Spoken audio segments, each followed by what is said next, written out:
তুমি এমন সাহস করলে অভিনব? আমায় না বলে কোথায় গেলে? অনন্যা, তুমি কোনোদিন খোঁজ নাওনি তোমার অকর্মা স্বামী কার সঙ্গে কথা বলে? চলো অভিনবের পর্দা ফাঁস করা যাক। আজই ওকে হাতে নাতে ধরব।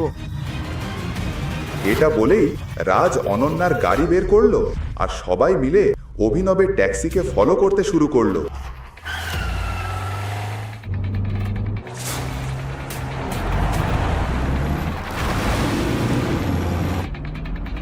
রাজ, তাড়াতাড়ি যাও।